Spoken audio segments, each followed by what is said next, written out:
Hello, Julian. How's our fella? Still limping, still obviously quite sore. Right, let's have a go. This foot is quite heavy. At the moment it's being... Well, I'll speak too soon. Good boy!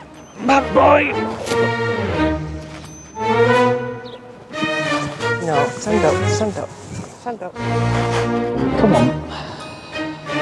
It's easy to hold his foot up when he doesn't mind it being held up, but once he decides that it's not fun anymore, it becomes pretty impossible. Whoa, good boy, don't go down, don't go down. I think Julian's got a lot of patience. I think I might give him some sedation, you know. I'm quite strong, but I'm not as strong as a 1-ton Clydesdale.